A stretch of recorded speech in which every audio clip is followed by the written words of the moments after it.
Bonsoir à tout le monde, bienvenue à cette rencontre hebdomadaire, bienvenue à cette rencontre avec Pasteur Marie-Noël, un autre rendez-vous, une autre opportunité de parler d'un sujet passionnant, comprendre la victoire en Jésus-Christ.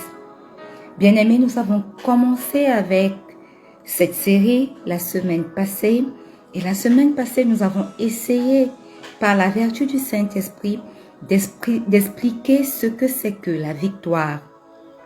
Et aujourd'hui, par la vertu du Saint-Esprit encore, nous allons parler des racines du triomphe spirituel, ou en d'autres termes, des fondements du triomphe spirituel. Beaucoup de personnes parlent de la victoire spirituellement parlant. Mais c'est quoi exactement? Sur quel fondement? Sur quelle base pouvons-nous nous appuyer pour avoir la victoire spirituellement parlant? Voilà, c'est de ça que nous allons parler ce soir. Et nous allons parler de ça en évoquant 4 points. Le premier point que nous allons évoquer, c'est la grâce. Le deuxième point, c'est la croix. Le troisième point, c'est la foi. Et le quatrième point, c'est l'obéissance. Éternel, éternel, éternel, je te rends grâce pour cette rencontre de ce jour. Rencontre que toi-même, tu as planifiée depuis longtemps. Merci pour ce moment. Merci pour le sujet que tu as mis à notre disposition. Merci pour les cœurs que toi-même tu comptes toucher. Merci pour ta parole qui sortira et ne rentrera pas à toi sans avoir accompli le but pour lequel elle est sortie.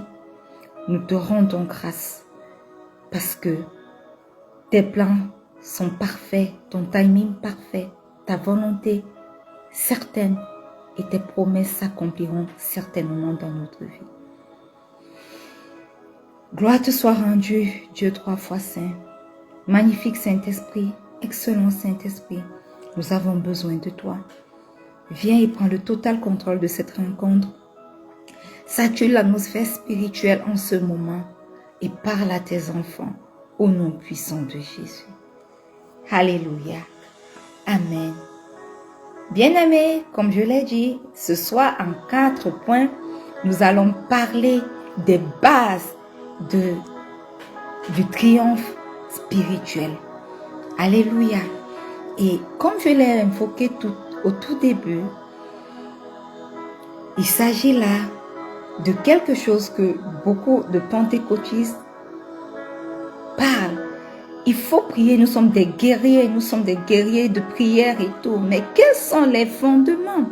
La Bible nous dit dans Romains 5 du verset 1 au verset 2, « Étant donc justifiés par la foi, nous avons la paix avec Dieu par notre Seigneur Jésus-Christ, à qui nous devons d'avoir eu par la foi accès à cette grâce dans laquelle nous demeurons fermes et nous nous glorifions dans l'espérance de la gloire de Dieu. » Et Romains 8, le verset 37 également dit, « Mais dans toutes ces choses, nous sommes plus que vainqueurs par celui qui nous aime. » Alléluia.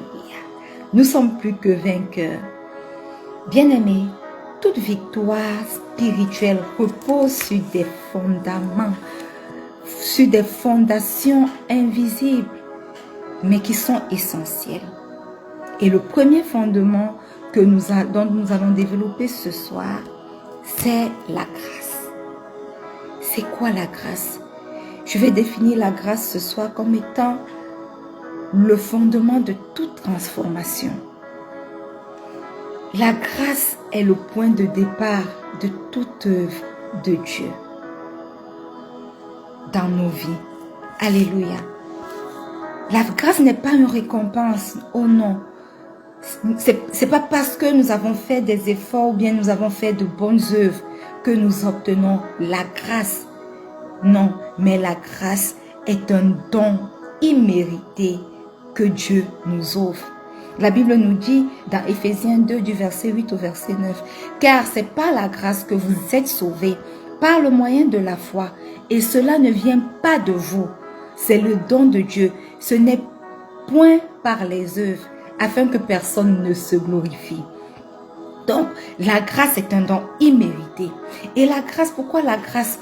Nous parlons de la grâce comme d'un fondement de la victoire spirituelle. Simplement parce que par la grâce, nous sommes libérés de la culpabilité. Nous sommes libérés de la culpabilité du péché qui nous paralyse. Alléluia. Ainsi donc, la grâce bien-aimée nous permet de nous rapprocher de Dieu sans crainte. Amen. Vous allez voir dans la Bible, dans Jean 8, du verset 1 au verset 11, je vous invite à lire tout ce passage-là, toutes ces parties de la Bible. Il s'agit de l'histoire de la femme adultère.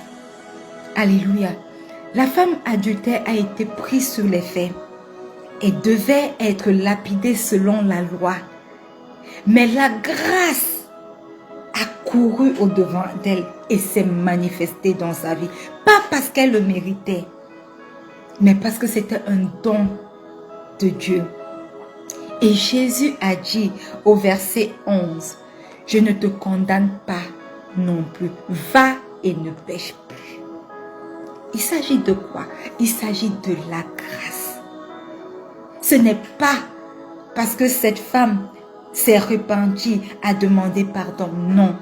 C'est parce que la grâce, comme d'habitude, a couru bien avant, au-delà d'elle, pour se manifester.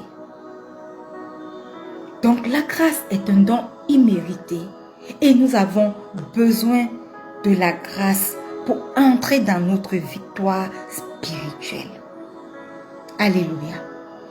Le deuxième point dont nous allons parler ce soir, le deuxième pilier du triomphe spirituel, de la victoire spirituelle, appelez-la comme vous voulez, c'est la croix. La croix est le cœur même de notre triomphe. Pourquoi? Parce que la croix représente le cœur de notre foi. Sans la croix, il n'y a pas de salut. Sans la croix, il n'y a pas de foi. Si nous sommes chrétiens aujourd'hui, c'est parce que nous croyons à cette croix-là. Nous croyons qu'à la croix, le Christ est mort pour nos péchés. Et la Bible dit dans Colossiens 2, le verset 14, « Il a effacé l'acte dont les ordonnances nous condamnaient et il l'a cloué à la croix. » Bien-aimés, le sacrifice de Jésus sur la croix a brisé la malédiction du péché, a brisé l'accès direct que le péché avait dans nos vies et a ouvert une porte pour nous pour accéder directement au Père. Ce n'est pas seulement un acte historique, oh non, mais c'est un acte, une réalité spirituelle qui nous libère de l'emprise du péché, qui nous libère de la condamnation. Et Galates 2, le verset 20 nous dit, « J'ai été crucifié avec Christ et je vis. Et si je vis, ce n'est plus moi qui vis, c'est Christ qui vit en moi. » Alléluia. Et par cette vérité fondamentale, par la foi, nous participons à cette mort et à cette résurrection de Christ. Et donc, la croix reste le cœur de notre triomphe. Parce que nous héritons de la victoire spirituelle à cause de cette victoire que le Christ a eue sur la croix. Dans Matthieu 27, nous n'allons pas lire tout le chapitre, mais s'il vous plaît, si vous avez vos cahiers, prenez note des versets, des chapitres que je vous donne à lire et allez relire pour être mieux imprégné de la chose. Matthieu 27 parle de la crucifixion du Christ. Et cette crucifixion pour nous marque un moment décisif pour notre rédemption. Alléluia. En portant nos péchés, il a brisé les chaînes de toute forme de condamnation et nous a donné, bien-aimé, la victoire. Nous a donné la victoire. La troisième clé, le troisième fondement dont nous allons parler ce soir, c'est la foi. La foi qui est la clé qui rend toute chose possible. Toute chose est possible dans nos vies par la foi. Pourquoi?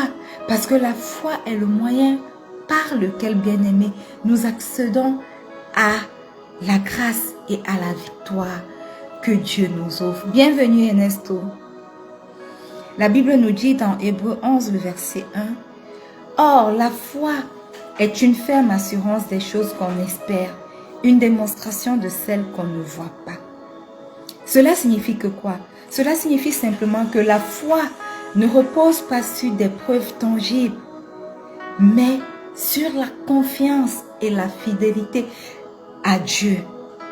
La confiance que les promesses qu'il nous a faites, il les accomplira certainement dans nos vies. Et lorsque nous allons dans la Bible, nous avons un exemple. Nous avons plusieurs exemples, mais je veux prendre ce soir l'exemple d'une foi palpable, la foi de l'intendant. Dans Marc 9, du verset 14 au verset 27, ça aussi, lisez à la maison. Cela parle de l'histoire d'un intendant qui avait un fils possédé par les esprits mauvais.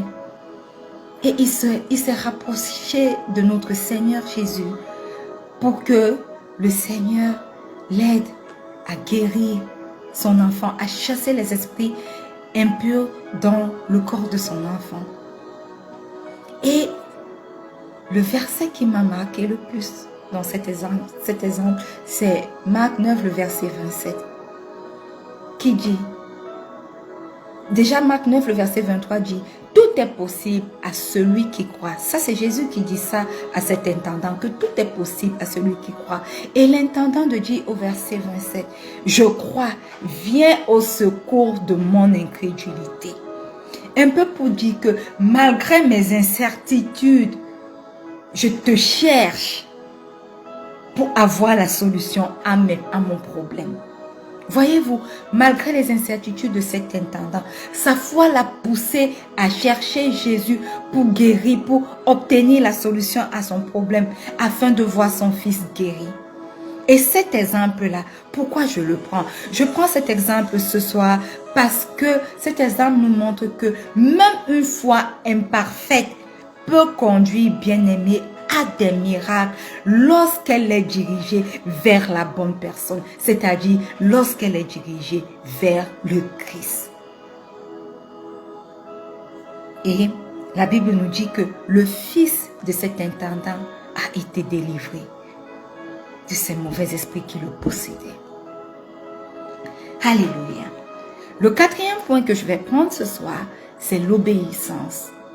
C'est quoi obéir? Obéir dans le contexte de la victoire, c'est marcher dans la victoire. Alléluia. Voyez-vous, l'obéissance, bien-aimée, est une réponse naturelle à la foi.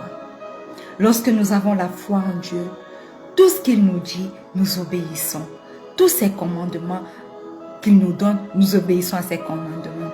Jean 14, verset 15 nous dit, « Si vous m'aimez, gardez mes commandements. » Et obéir à Dieu est également un acte d'amour en son encontre. Alléluia. Obéir nous permet de nous aligner avec la volonté de Dieu et nous permet, bien-aimés, de marcher dans les bonnes œuvres qu'il a préparées qu'il l'a préparé longtemps en avance pour nous. Et un exemple d'obéissance que je vais prendre ce soir, c'est l'exemple de Jonas. Et j'ai un Jonas qui est connecté ce soir. Jonas, je vais prendre ton exemple d'obéissance ce soir. Jonas 1, le verset 1 à 2 nous dit, « La parole de l'Éternel fut adressée à Jonas, fils d'Amittai, en ces mots, Lève-toi, va à Ninive, la grande ville, et prêche contre elle, car sa méchanceté est montée jusqu'à moi. » Voyez-vous, Jonas, le Seigneur l'a appelé à aller parler, à aller prêcher à Ninive. Mais Jonas, au lieu d'obéir, a d'abord fui. Il a d'abord choisi de fuir. Et après avoir été avalé par un gros poisson, il s'est repenti et il a obéi à Dieu. Et son obéissance a conduit non pas seulement à sa propre délivrance, mais également à la repentance de toute une ville, d'une ville entière, de toute la ville de Ninive. Jonas 3, vous allez lire à la maison du verset 5 au verset 10, mais je vais lire ici le verset 10. Les Ninivites crurent à Dieu. Ils publièrent un jeûne et se vêtirent de sacs depuis le plus grand jusqu'au plus petit. Alléluia. Bien-aimés, cet exemple nous fait comprendre que notre obéissance n'a pas seulement des bénéfices, ne nous profite pas seulement à nous-mêmes, mais notre obéissance profite à beaucoup d'autres personnes. Abraham, il a obéi à Dieu et jusqu'aujourd'hui, Israël est béni. Des générations et des générations plus tard. Jonas a obéi et non seulement lui, il a été sauvé, mais également toute la ville de Ninive. Toi également, bien-aimé, si tu obéis, ce ne sera pas seulement pour ton intérêt à toi, ce sera pour ta famille et pour les générations à venir. Et même, qui sait, pour beaucoup d'autres villes ou bien beaucoup d'autres personnes. Donc, voilà 4 racines du triomphe spirituel que nous avons cité ce soir. Ces racines ne sont pas visibles à l'œil nu, mais elles sont puissantes. D'ailleurs, c'est pour ça que j'ai préféré les appeler racines, parce que les racines sont dans le sol. On ne les voit pas, mais nous savons que ce sont les racines qui portent l'arbre. Si on coupe les racines, alors l'arbre tombe. Donc, ces piliers-là sont des fondamentaux si nous voulons avoir la victoire spirituelle dans ce monde. Et si nous comprenons que la grâce nous trouve, que la croix nous libère, que la foi nous connecte à Dieu et à ses promesses et que l'obéissance nous fait avancer, alors nos vies sont basées sur un roc inébranlable. Et la victoire contre nos ennemis sur les différents aspects de nos vies est assurée. Parce que cette victoire, nous l'avons déjà acquise par le Christ. Alors, vous voulez être vainqueur? Enracinez dans vos vies ces 4 piliers au nom puissant de Jésus. Si tu es connecté ce soir, je veux simplement t'inviter à faire cette prière après moi. Répète cette prière simplement après moi et dis: Seigneur Jésus, ce soir, je viens à toi tel que je suis. Je reconnais que j'ai péché contre toi. Pardonne-moi.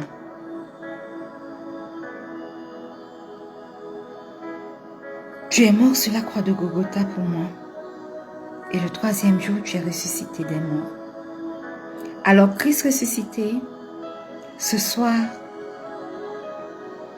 je fais de toi mon Seigneur et mon Sauveur personnel. Viens et demeure en moi.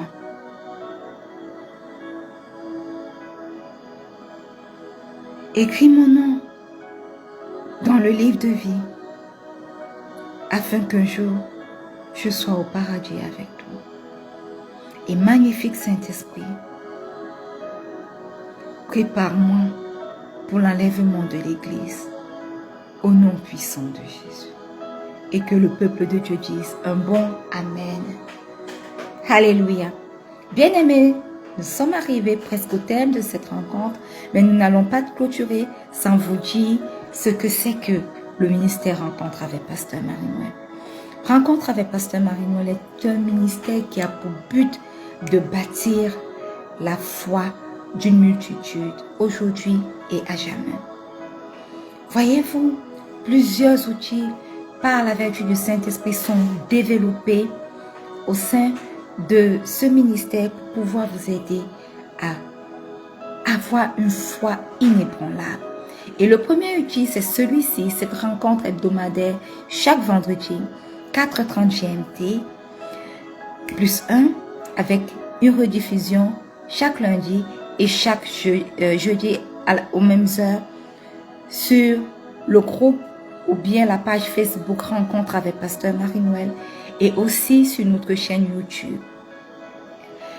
Le ministère Rencontre avec Pasteur Marie-Noël, c'est sa rubrique au pied de la croix.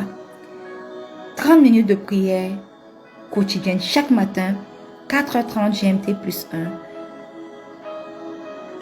sur le groupe Facebook Rencontre avec Pasteur Marie-Noël. Nous prions pour 30 minutes. Et à partir de ce moment de prière, nous avons le verset de la semaine qui se dégage, un verset qui est publié chaque lundi pour nous permettre de mémoriser au moins un verset biblique. La déclaration, la rubrique Déclare avec moi, qui est une déclaration forte que nous faisons chaque début de semaine. Nous parlons à notre semaine parce que nous devons dire à notre semaine comment elle doit se passer. La rubrique, je crois que ce sont ces deux rubriques qui descendent, qui découlent de la rubrique au pied de la croix. Et nous avons également une parole d'encouragement parce que le Seigneur a demandé que nous encouragions son peuple. Voyez-vous, nous vivons dans ce monde avec toutes ces vérités fondamentales, mais nous avons des défis, nous avons des challenges et nous avons besoin d'être encouragés. Et une parole d'encouragement, c'est 3 à 5 minutes maximum d'une parole d'encouragement à travers un verset biblique. Et cette parole est délivrée chaque mercredi avec replay à 10h chaque mardi et chaque samedi. Rencontre avec Pasteur Marie-Noël, c'est sa rubrique Rechercher la face de Dieu, qui au départ n'était qu'une citation couplée avec un verset biblique, mais qui aujourd'hui est développé en article sur notre site web et cet article également est transformé en une petite vidéo. Donc, voyez-vous, différents outils sont mis en place pour pouvoir aider notre foi à être bâtie, à grandir. Connectez-vous. Et récemment, nous avons commencé avec un groupe WhatsApp des femmes qui s'appelle Lever pour vaincre. Je vais vous laisser le lien ainsi que le lien du site web. Connectez-vous et voyez comment vos vies sont transformées. Parce que c'est ça le but, la mission que Dieu a donnée à ce ministère. Je ne vais pas me séparer de vous sans avoir donné un verset biblique. Et le verset biblique de ce soir nous est tiré du livre de Deutéronome, le chapitre 11. Et je vais lire le verset 26 au verset 27. Il est écrit, « Vois, je mets aujourd'hui devant vous la bénédiction et la malédiction. La bénédiction si vous obéissez au commandement de l'Éternel, votre Dieu, que je vous prescris en ce jour. Étendez vos mains vers moi, tandis que j'étends les miennes vers vous. Éternel, je te rends grâce parce que Tu veux bénir tes enfants qui obéissent à tes commandements. Je prie alors ce soir dans la vie de chaque personne qui reçoit favorablement ce verset que nous avons lu, ces passages que nous avons lus. Je prie afin que tu puisses toi-même nous accorder, Seigneur, la capacité de t'obéir, la capacité de marcher selon ta volonté, afin que ta bénédiction certaine puisse nous localiser durant cette semaine et durant tous les jours de nos vies, au nom puissant de Jésus. Manifeste-toi, prends le total contrôle et que ta bénédiction soit le partage de chacun de tes enfants, chacun de tes serviteurs présents durant ce moment, au nom puissant de Jésus. Et le peuple de Dieu dit un bon Amen. Alléluia. Bien-aimés, nous sommes arrivés au thème de cette rencontre hebdomadaire. Si vous êtes arrivé en retard, pas de souci. Les replays sont disponibles. Allez sur notre chaîne YouTube et surtout, faites un tour sur notre site web. Je vous laisse le lien tel que expliqué. Rentrez simplement. Cliquez sur le lien et vous serez redirigé. Il y a beaucoup d'articles qui vont édifier votre foi.